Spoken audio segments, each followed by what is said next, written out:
Hello, everybody. This is Wellness Wednesday, and you have the delight of seeing all of your most of your health and wellness crew. We've got Jill Perry, our Assistant Dean of Health and Wellness. We've got Kate Regan, the Director of our Counseling Center. Diane Stiegel, our Clinical Professional Nurse. And then myself, Margot Lee Leiter, your Health Profession Nurse. Today, we are going to be talking about flu fighting and some mental health or mental illness prevention. We want to be mentally healthy. So we are going to share the screen, but we're delighted to be able to do this for you today. Come on down. We are back. And next slide. Prevention is the best. Let me see. Protection.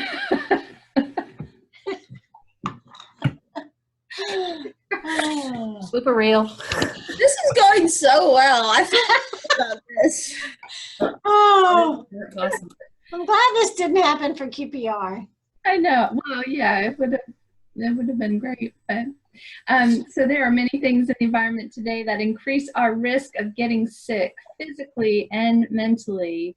Today, Jill Perry, Assistant Dean of Health and Wellness, and Kate Regan, the Director of Counseling, will be sharing strategies to protect yourself and others this year. Take it away. Woohoo! So I'm Jill Perry, and I have a particular passion for being a flu fighter, and being here at Queens for the past 13 years, I've seen the importance of avoiding the flu for students as well as staff and faculty. Most of you realize if you're out of class for a week to 10 days, you really get behind and it's difficult. So I just want to talk about that today, and Diane's going to pop in if she thinks of something that I forget to say or wants to add anything. Oh, next slide. So the objectives of what I want to talk about today are how it impacts our community, how the vaccine is developed just a little bit, some myths and facts about the flu vaccine, and educating our community. I also, at the end, wanted to at least talk about the C word, which is COVID-19. So what is influenza? Well, we know it's a virus.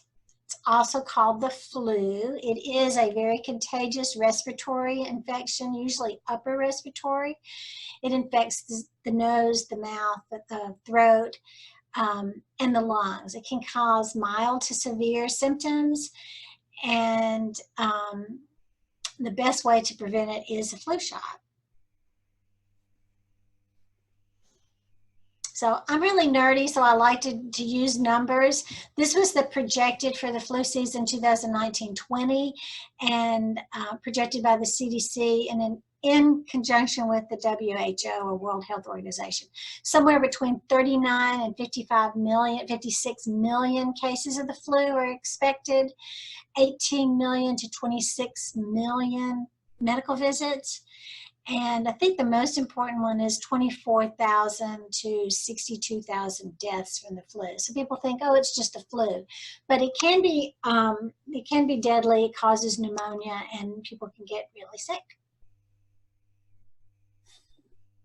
And the reason I included this shows the number of hospitalizations each year from the flu. And I just like to show the comparison so you can see how people will talk about this is a bad flu season, or this is not as heavy a flu season. So you can see the number of hospitalizations and how much change, like 2011-12 was this really, not such a bad flu season, whereas 2017 and 18 was a huge flu season. A lot of that has to do with the strains that are prominent and the amount of uptake of the flu vaccine. So we participate here at Queens in a national health assessment every other year, which we did this in 2019. We'll do it again in spring semester. I hope you'll participate. So it's called the NCHA. So these are Queens results from 2019. And the fourth impediment, the top four, flu and colds and flu was number 4 for impediment to academic success, and that's defined as, did you get a lower grade on a test, a paper, a project, or in a class related to this? So it's very measurable. Influenza spreads by droplets. It can also be spread by surfaces. Think about all the stuff that you're hearing about COVID right now. That's the flu. But we do know it is more likely to be spread by droplets than aerosolization, which COVID is now, there's lots of evidence that COVID is aerosolized. When people are on campus, which most people aren't right now, but there's communal living, people are in close quarters, so it tends to be highly effective. And we see it here in the health center. Once we see a few people with the flu, then we start seeing a lot of people with the flu. Signs and symptoms, same thing: sore throat, runny nose, fever, cough, body aches are the typical signs and symptoms of the flu. But with fever being one of the defining features that separates it or differentiates it from a cold. Average length of illness is 5 to 7 days, but you can still be pretty worn out and exhausted up to 10 days after the flu. So some things that also infect the infection rate is stress, which we know is the #1 impediment to academic success, not just here at Queens, but also nationally in college students. I don't know how many of you have experienced stress, but I know all of us have, particularly under these pandemic conditions. And there's evidence that shows that stress does impede or affect the immune system. It lowers the immune system. So I want to include this little video because I just thought it was funny.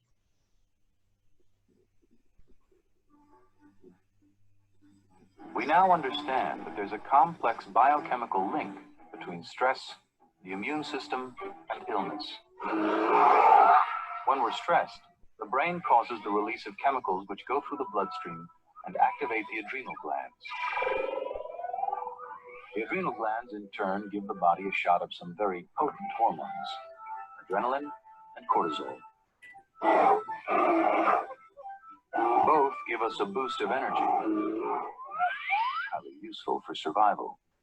But when the stress is continuous and unremitting, cortisol continues to be released into the bloodstream. One of the side effects of cortisol is to suppress the activity of our immune system, leaving us vulnerable to infection and disease. Lower the stress, and you lower the risk of infection. Yay!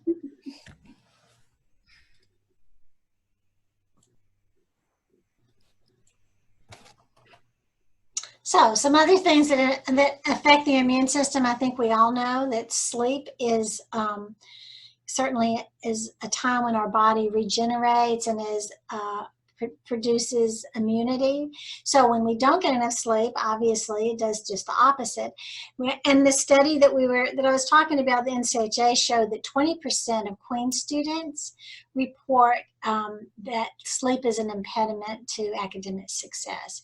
And 92% of students reported that they got enough sleep, did not get enough sleep in 5 out of 7 days. So that's the majority of the time. 45 experience significant sleepiness during daytime activities, and this is before virtual classes where you're sitting in front of Zoom all day long. This is getting up and moving around. So imagine how those numbers might increase now that we're in a virtual environment. And sleep deprivation has direct impact on the immune response as well. There's evidence that shows that. So getting sleep, as you've probably already heard, is really important. So every year, usually winter, spring, they start developing the flu vaccine for the following year. So they use computer modeling to get the best guess of what combinations of flu they're going to see in the following year. So they base it on past history and they base it on what they're kind of seeing in other parts of the world. it usually contains 2 influenza A vaccines and 2 Bs. And they just kind of have to figure out, we think this is going to be the combination. And you've probably heard there are years where it's not a great match. Maybe the influenza B is more prevalent and it's not the exact strain that was put in the vaccine. So years where they say this is a great match means that that's the prevalent strain. Years where it's not a great match, that's why it's not, because it takes a while to grow the vaccine, and there's all this lead time. The other thing is, even if it's not a great match, when you get a flu vaccine, it's specific to influenza, it still can lower your, even if you catch the flu or you're infected, it can still lower your symptoms. So it's still a good idea, even if it's not a direct match to the strains that we're seeing this season. I hope that makes sense. It is grown in eggs. Myths and facts. So, myth. We hear these all the time. The flu vaccine doesn't work. It's not effective. Well, we know that's a myth. In fact, it prevents influenza 70 to 90% of healthy people under the age of 65. You can catch the flu from the vaccine, or people will say, I got the vaccine and then I got sick. Well, we know that that's a myth. It's not possible, because the injectable vaccine is made from viruses that are either killed, or we call it attenuated, meaning they can't infect you. However, if you get the flu shot, the next day you're exposed to the flu, it takes 2 weeks to develop immunity.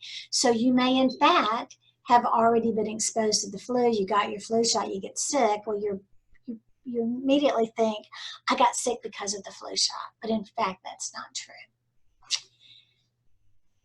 The flu is just a cold. Well, we know that's not true. It can develop into pretty serious illness, and people do die of the flu, even healthy people, and then you're out of school or work for at least a week, sometimes up to 2 weeks.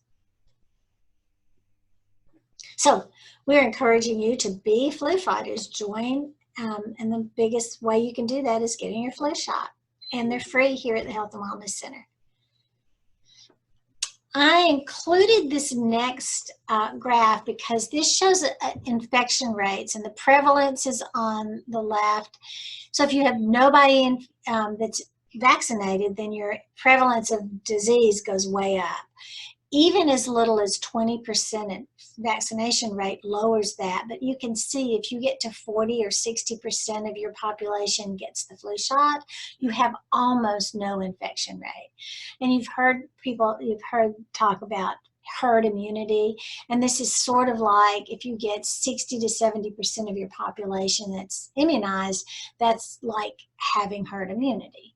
So that's why we push it, because the more people that are immunized, the more the rest of us are protected.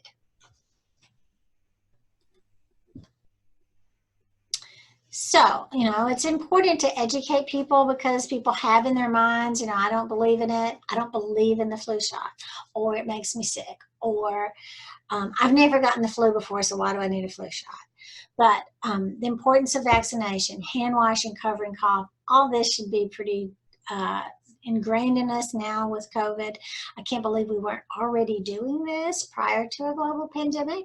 But, and basically stay home when you're sick, because that's, we get it from other people.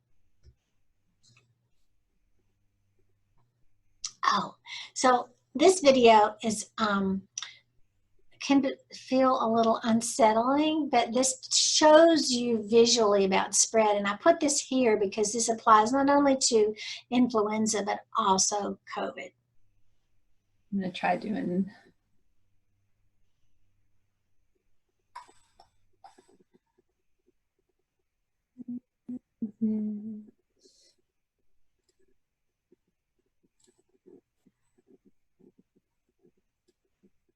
Sorry guys, I'm trying to find it on the, here we go.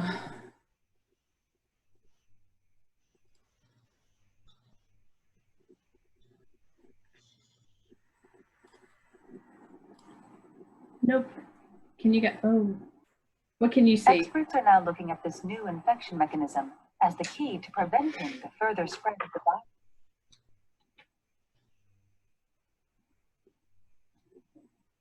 ただの会話の中で感染が広がっているとか、があってもそれが広がっているような、そういった事例を見ると、通常の飛沫感染だけでは説明できない。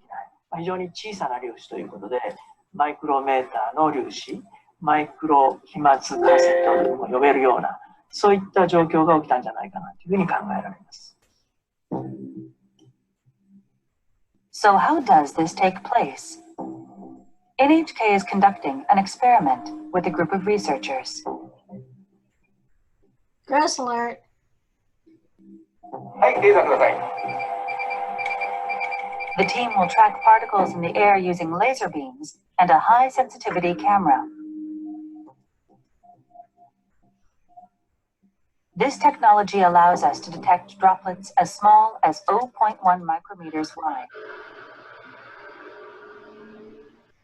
The experiment starts. First, sneezing.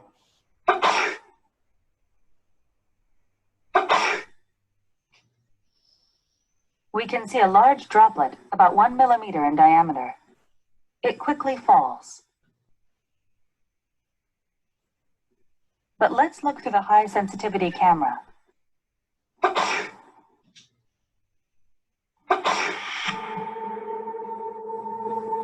We can see small particles that seem to glitter floating through the air. These particles are all smaller than 10 micrometers, or 1/100th of a millimeter in diameter.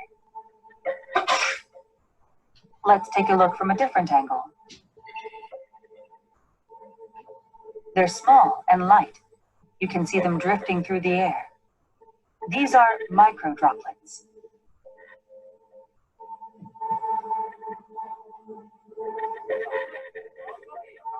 We're learning that sneezing isn't the only source of these droplets.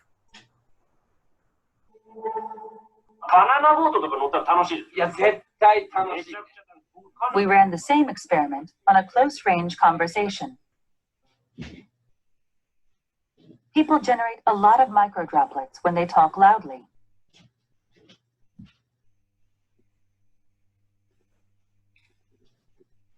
The droplets between these two stay where they are. They don't drift away.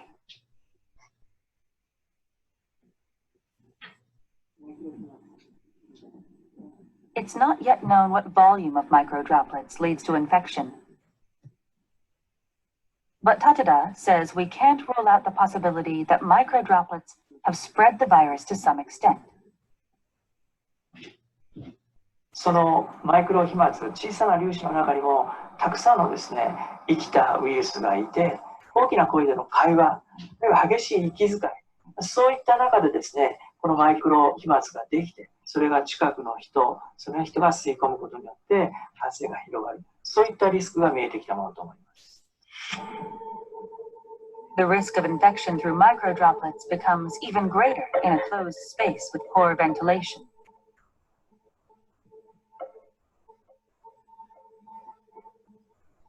This lab is simulating the movement of microdroplets in an airtight room.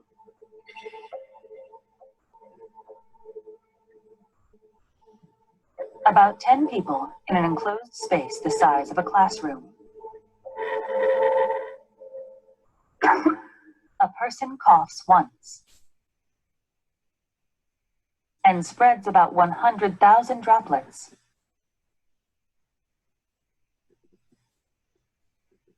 Large droplets are shown in blue and green. Most of these fall to the ground within 1 minute.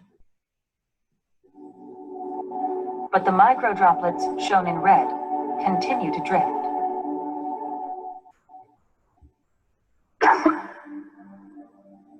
This simulation uses only microdroplets.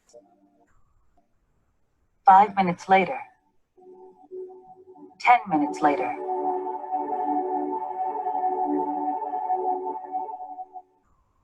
20 minutes later, the microdroplets are still floating in place. I think that's good. 空気を読んでいると、 Get the idea, right? So I know that's kind of gross, but that's why there's so much emphasis put on wearing masks and the 6-foot distance and all the things that we're hearing about COVID. There is some science behind it. Nobody knows, is it exactly 6 feet? Is it more like 9 feet or whatever? But anything that we can do to block those micro droplets is going to protect us more than not. Also, the droplets that fall to the floor or fall on surfaces like, you know, desk or doorknobs or that sort of thing. That's why we say wash your hands, because as you touch surfaces, you don't know how long, you know, if there's micro droplets or the larger droplets on those surfaces. So washing your hands keeps that away from your respiratory tract.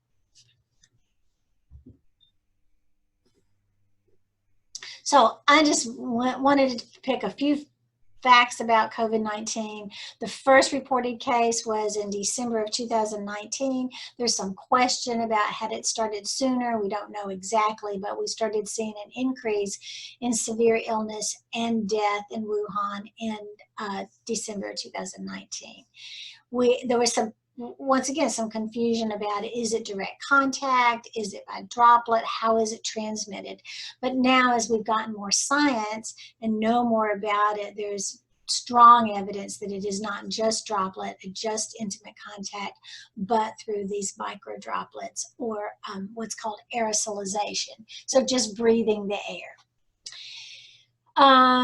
Incubation duration. And the other thing that differentiates it from the flu is the incubation period is so much longer versus the flu. If you're in contact with someone with the flu, the incubation period is much shorter. You can start developing symptoms as short as 3 days versus COVID is somewhere between, average is 5 days, but it can be up to like 21 days. That you've been exposed, but you're not showing symptoms or you're not sick yet. There have been, you know, as all viruses mutate. So what they've noticed just recently is the mutations have made the virus more infectious or more contagious. It's not more severe. The illness is not more severe, but the mutations have made it where it's easier to catch, which is, you know, it's not a great thing. It could be worse and that it could be more deadly, but it's not.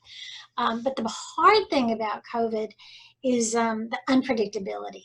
So we know that elderly people are certainly more at risk of severe illness, those with certain risk factors. However, you know, just yesterday we got on the news a 19-year-old student from App State died from complications of COVID. He was healthy, he was an athlete. So it's that, now that's an outlier, but the unpredictability, we don't know who's going to get sick, who's going to die, who's going to get complications. I read an article about someone in their 20s who was very healthy, had no risk factors. She had run 10 miles the day before she started feeling bad. She wasn't hospitalized, she didn't die, but 3 months later, she's still experiencing shortness of breath and has to take 2 inhalers a day, and she's certainly not running 10 miles anymore. So that's the scary thing about, for me personally, about this virus. And there's no treatment because it's novel. Our bodies don't have the immune system for it. And there's no really good, effective treatment except for those who are severely ill or what we call rescue treatment, trying to keep you from dying. And that's about it. Why don't we go to the second one, Margot, instead of trying to do both of them? I put some links on here for some maps if you're interested in looking at COVID nationally and throughout the world. And you can Google Johns Hopkins COVID map, or I think the one we're going to try to pull up is, this is the New York Times. And what I really like about it is it gives you, you can click on you can click on our country, you can go down, drill down to the state, and I believe even the county. And then you also can see some other reports hospitalizations, and yeah, you can see this, and it's really kind of interesting to me that you can tool around and see different infection rates and how it has risen and fallen depending on where you are. So once again, if you just Google New York Times COVID map, you get all this information. So if you're interested, I thought that was a good resource.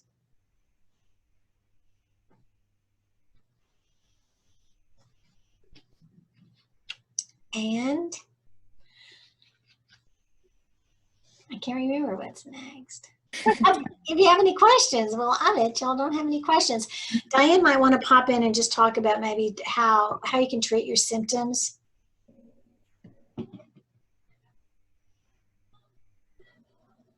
Diane, you're on mute. You're on mute. Sorry. Thanks, Jill. One of the things I was going to mention before as well is trying to differentiate between like colds and flus. Is that flu symptoms tend to come on very abruptly and be more severe. So I think you mentioned that, but just kind of trying to figure out if you've got like a little cold or is it more serious like the flu. They tend to, like, when it hits you fast and hard.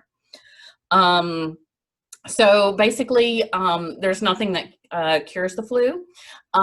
If you seek treatment from your healthcare provider early enough, in the first few days, you can start a prescription medication called Tamiflu.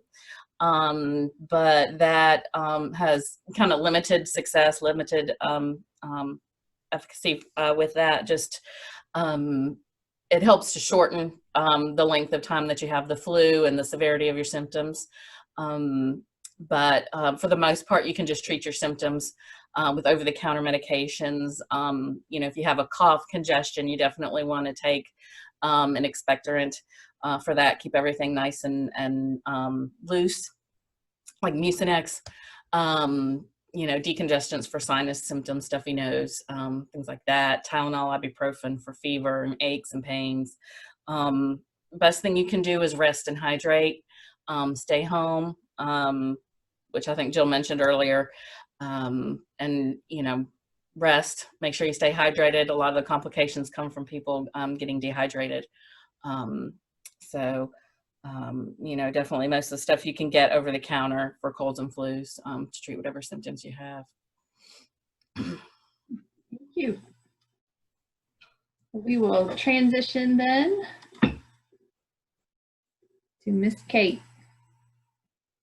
All right, so in the vein of talking about being proactive and in prevention measures, I think it's important to talk about how we can be proactive about our mental health. I think a lot of times we think mental health, well, that's just something that we are reactive to, and we take care of it after something has happened or after we're feeling some kind of way. And there's a lot of ways to be proactive about your mental health. And the same thing goes if you've been diagnosed with a mental illness, there are still ways to be proactive in terms of managing your illness so that you don't get to a bad place, an unmanageable place in your illness. So the next couple of slides are just, I think I labeled it tips and tricks from the counselors. These are just things that you can do to be mindful of your mental health on a day-to-day basis. And not that it's going to prevent bad things from happening, because nobody's figured out how to prevent bad things from happening. That is a part of being alive on this earth. But what we can do is prepare ourselves and be mentally healthy and strong so that when those bad things do come, we're able to navigate those without feeling like the bottom has dropped out on us. So that is the idea of these. Well, shoot, this is some small font. Let me get close. Hold on a minute. Let me see. Y'all don't make fun of my face up close. I can't read this. All right, the first one. So we could get up close and personal up in here. Yeah. Do you think the students can see my face like this? Yes. You're welcome, everybody. Okay. The first one is of the tips, tricks, and ideas from the counselors. Oh, thank you. Thank you. That helps. Is asking for help before a crisis. So like we were saying, we're not going to prevent the bad stuff, but if you feel like there are some things that you could maybe beef up on your skills in terms of managing anxiety or managing when you feel like you have episodes of low mood, reach out for help then. And it doesn't have to be a counselor. A counselor is an option always, but it could also be a good friend or a family member or someone at your church or your spiritual house. It could be a lot of different people, but what it is talking about things before they get bad. Absolutely, counselors and all those people can help in a crisis, and that's an appropriate resource. But it's also a lot more effective to do the work when you're not in crisis. Because think about the last time you were in crisis. Were you thinking clearly? Were you thinking slowly and logically? Probably not, because your heart rate was up and your mind was going a mile a minute. And so it was really, really hard to be able to make some choices maybe that you wanted to make. And this is when we end up usually regretting the choices that we make because we're making them off the cuff. So ask for help before the crisis happens. Another big one, and we hear this a lot in counseling, so we really encourage folks to remember, is avoid shaming or judging yourself for how you feel. Somewhere along the way, we have predetermined that there are good feelings and that there are bad feelings, and that it's okay if I feel a feeling from the good column, but it's not okay and it means something bad if I'm feeling a feeling from the bad column. So, for example, jealousy gets a really bad rap, and people are like, well, I'm a bad person because I'm jealous of such and such. And I have to say, hold the phone, because why is it bad to be jealous? Is jealousy not just a natural feeling? There's a lot of things in this world that, I'm going to feel jealous about. I don't need to feel bad for the fact that I have jealousy. I can just recognize, oh, you know what? I'm feeling jealous. What I need to be aware of is what I do with that feeling. Right? So it's my behavior that I need to monitor, but how I feel is valid because it's how I feel, and I don't need to feel or shame myself for feeling that way. So if everybody is having the best day ever on a beautiful sunshine day and I'm feeling like just a piece of poo and I'm sad, then that's okay. That's how I feel. That doesn't mean something about me. That just means that's how I feel right now. What I do afterwards will determine the next step. So allow yourself to feel however you feel without judgment. Because also this is going to help when if you were to have a crisis and you are having very, very strong emotions, if you are already in the habit of practicing allowing yourself to feel however you feel, when you are in a crisis or in a really difficult spot in life and you are feeling those feelings times 10, you will already know that, hey, I don't have to feel bad about this current state that I'm in. I can just accept it for what it is, and then I can decide what I want to do next. So the next one is a huge one, and this one I feel like we're all learning every day, 10 times a day as we go through this pandemic and experiencing, the social injustices that we see and feel on a daily basis, which is focus on what is within your control versus what is outside of your control. This seems obvious, but I can't tell you how much time and energy people are putting into focusing on what's outside of their control. Being upset that somebody else would say or do this, or wouldn't say or do this, right? What I can control is everything inside of me. The moment it leaves me is the moment my control is gone, right? So if I'm going to have a tough conversation with somebody, I don't need to worry about how that person is going to respond to the tough conversation. What I need to worry about and focus on is how I'm going to deliver my end of that conversation. How they receive that conversation is outside of my control, which means I don't need to put my energy into thinking about how they receive it. So thinking about what is within my control and what is outside of my control, and releasing what is outside of my control. Let's see, this one's easy. Everyone can do this next one. Make an intentional effort to notice something positive around you throughout your day. It can be very easy, especially when there are, it's hard and difficult times and there's a heaviness in the environment, to notice the good things. But it is our job to be intentional searchers of the good things, because they are still happening. We might have to dig some days. We might have to dig a really deep hole, but they are happening. And the more we get in the habit of noticing the good stuff, when we are experiencing a particularly hard time or when we are in crisis, we will still be able to see those good things because we've made it a habit. All right, let's keep it rolling. Oh, Margot, it's small still. Oh, God. All right. Oh, yeah, I just said it again. I still want you to notice the positive things. Okay, so this next one's important. It's talking about scheduling time to recharge. So recharging is going to look different if you're an introvert versus if you're an extrovert. Because I basically think about when we fill up our cup, right? And so in order to be able to pour into other people's cups and to be able to be healthy and present in the day, our cup has to be full so that we can pour a little bit into the people around us, but still make sure we have enough for ourselves. So in order to make sure we have enough for ourselves, we have to be recharging on a regular basis. So if you're an introvert, make sure you have downtime for yourself where you know you won't be interrupted and can truly let your guard down. So I know you're all thinking, well, we're all alone already. So we're all now introverts because we're all at our houses by ourselves in our room on our computer. That is not the same thing though. So if you're living at home with another person and you know that at any minute they can come knock on your door or just walk in your door, that means you're not truly alone because you're still on guard and not able to completely recharge. So set aside time where you can say to the other members in your house, hey, please don't come into my room. Please don't knock. Please don't call for an hour. I'm having some downtime, right? Whatever you want to call it. But be very intentional about carving out that time to say, hey, this is my intentional recharge time. I'm alone. I can let my guard down because I know I'm not going to be interrupted. And then obviously the opposite is true for extrovert. Make intentional plans with friends in person in a safe way. Absolutely is possible now that we know more, but in a very safe way, mask, social distancing, all that jazz. Or on Zoom. But while you're doing that, actively recognize that I am recharging through this fellowship because it can also end up just being another hangout or another Zoom call. So you need to be intentional about labeling it what it is that you're doing. So I'm actively engaging in this fellowship to help fill up my social and extroverted cup.